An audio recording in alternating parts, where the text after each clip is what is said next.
This hood got put in the dryer and all of the fluffy fur is now kind of matted and not as cute as it used to be. So in this video, I'm going to show you how to take out fur, faux fur, of course, that is matted and replace it with a new faux fur trim. This faux fur trim is what I have access to in California. You might have access to a trim that comes with a little ribbon on the bottom. And if you can purchase a trim like that, I'm going to link to another tutorial below that shows you how to replace faux fur with a trim that already has a trim on a trim.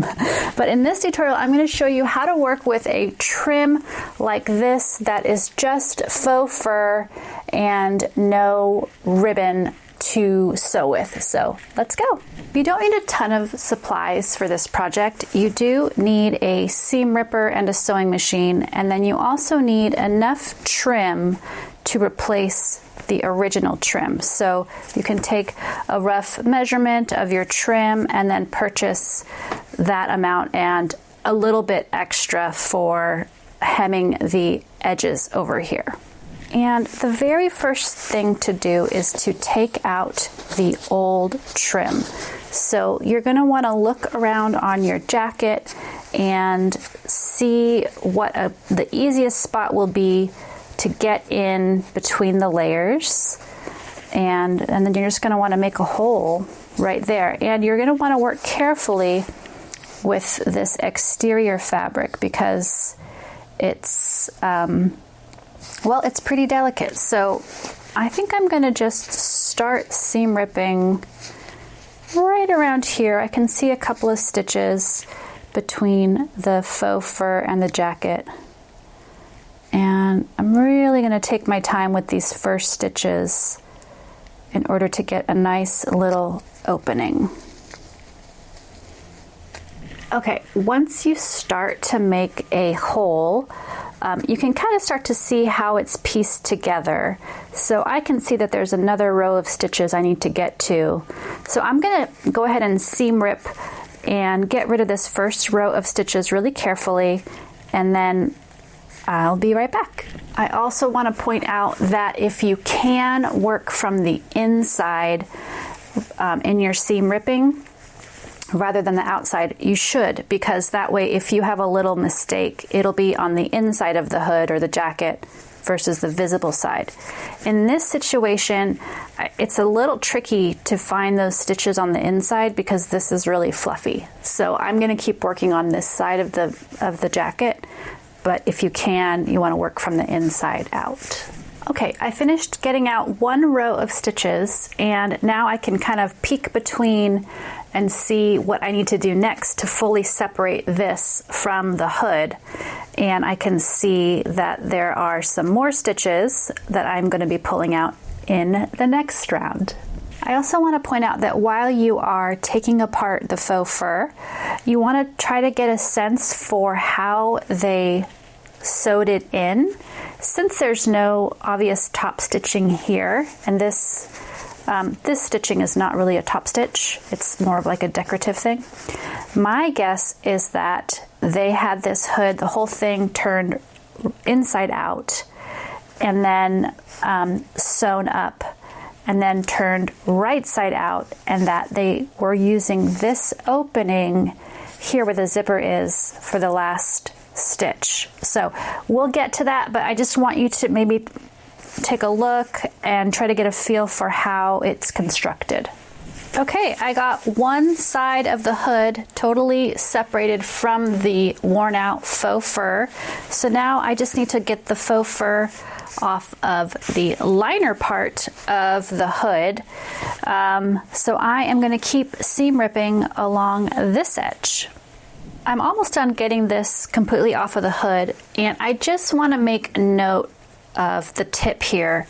This is the spot on the hood where all three things kind of come together at a point, and I would like to remember how it was sewn so I can kind of take a minute and just document, like, okay, it was sewn onto the inner layer and then the inner layer was sewn to the zipper here, and then this kind of goes across inner layer onto the zipper layer and then comes back up the other side. So your jacket will definitely be different, but I would, before you rip out all your stitches, I would just look and see how they made these sort of tricky spots work. All right, I have the old faux fur totally pulled out of the hood. I'm going to reuse this in the middle of the new faux fur. So now it's time to use the old faux fur to cut out the new faux fur. So exciting. The first thing I want to do is I want to measure the full length of my original piece of faux fur. So I'm going to use my measuring tape and carefully measure the full length and double check it. So right now it's at 30.5 inches. Let's just make sure that's good. Okay, 30.5 inches long. I can't change the width of my other faux fur, but I can.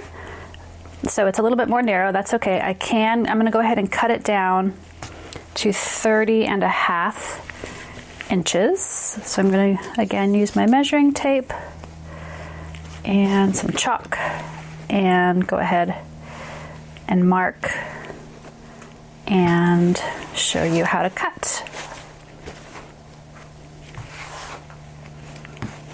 Okay, so I put a yellow chalk mark at the length that I want to achieve with this faux fur.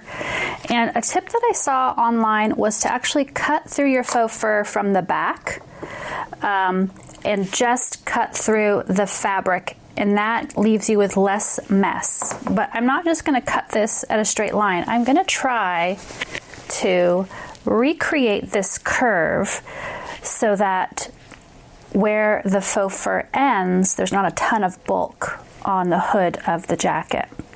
So the way I'm going to do that is I'm just going to kind of lay this out and kind of bring this point to this point, and I'm really eyeballing this. You could definitely make like a pattern piece on paper and then use that. I am just going to eyeball the general curve that I'm seeing here.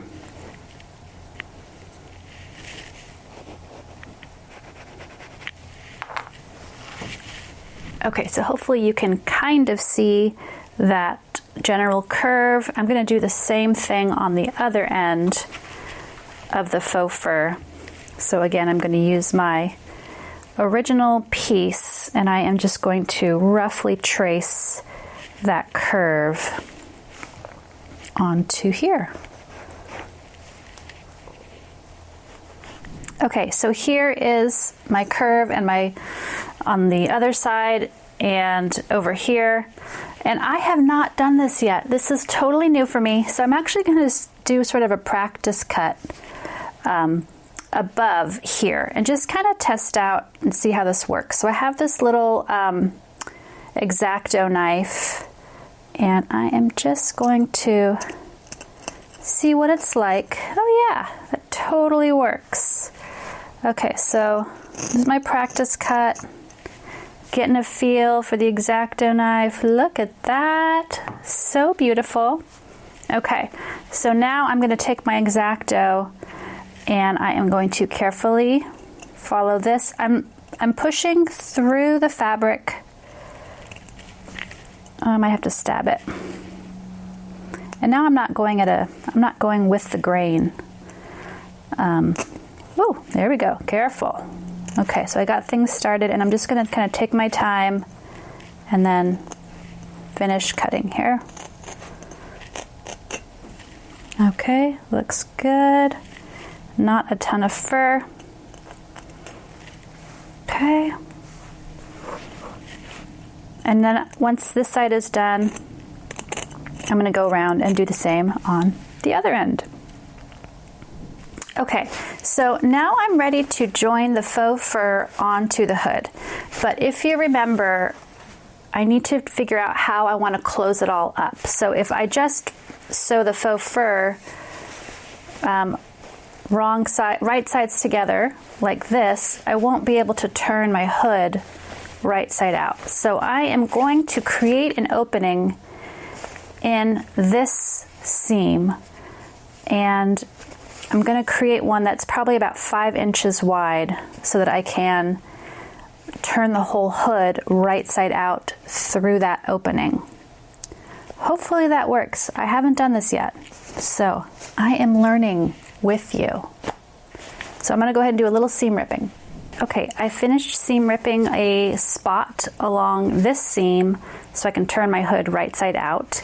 And now I am going to attach the faux fur to one side of the hood. And this is where you want to pay attention to the seams that you took apart earlier. So the smooth fabric side of the hood actually has 2 seams, which makes me think that the faux fur gets sewn on first to this side, and then second to both sides like this, because this fabric only had 1 seam. So you don't have to stress out about it. I mean, just do what kind of makes sense to do. But I am going to go ahead and sew the faux fur along this edge, and I want to clip it right side to right side, and I'm going to start with one of my pointed edges, and I am going to place that pointed edge right at the corner where all 3 things met up. And then I'm going to follow along this edge and just keep clipping the faux fur and sort of tucking that fabric towards the outside. Okay, I clipped it on, and the other side is not lining up perfectly right here. That's okay. I'm going to go ahead and sew starting here and just kind of see where I end up. And the white fabric has 2 seam lines, so I'm going to sew the shorter seam allowance seam line first. I know you can barely see it, but anyhow, I'm going to sew closest to the edge first go around.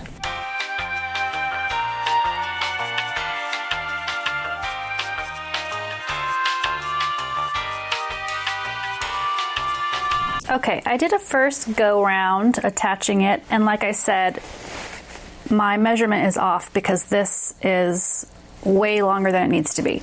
So I'm going to trim it, but I'm also going to take a minute and make sure I didn't miss either layer because it's so bulky, it's a little tricky, and I already know I need to redo a couple of spots. So I'm going to go ahead and fix any holes, and I am going to do my best to trim this into a curve. So I'll be right back. Okay, I fixed the little holes that I had there. I cut off some of the faux fur so there wasn't too much at the end. So next step, I am going to be sewing together the faux fur at the edge and this seam where faux fur meets one side of the hood and this seam. So I'm basically bringing this faux fur together in half, and then I am also bringing the inside of the hood up. So it's very bulky and kind of awkward, but what I want to do is bring all of these edges together, and then I'm going to be sewing everything together. Oh, and I need to include the foamy bits here, but you probably don't actually need that. But let's see if I can get it in there. So I'm going to take a minute. I'm going to see if I can get everything clipped together here at the top and then get ready to sew. Okay, so the crazy lumpiness is somewhat pinned in place. Next up, I'm going to very carefully sew all of these layers together, and I think I'm going to put my zipper foot on my machine, and it's just going to be a slow process, practice and patience to make sure I'm catching all of the layers. Okay, I started sewing this at the machine, and there's just so much going on that I decided I'm going to do a basting stitch by hand first, just to get all these layers super together, and then I'm going to sew it. So I'll be back.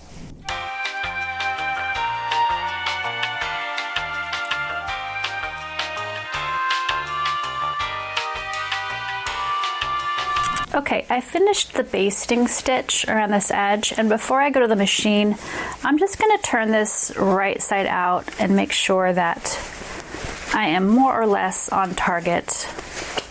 I can't remember if I told you already, I left out the stuffing because it was just way too much.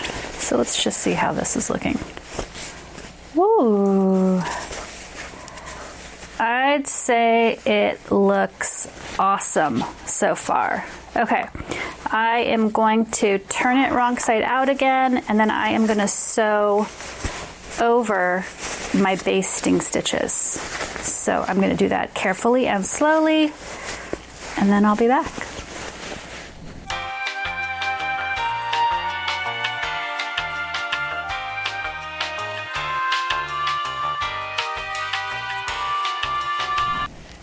Okay, much wrangling later, I have finished sewing this seam, and I'm going to go ahead and take out my basting stitch, and then I'm going to turn it around for the grand reveal.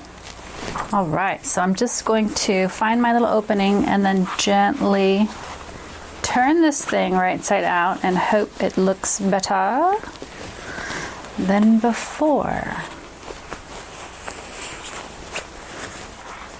I think it looks pretty good.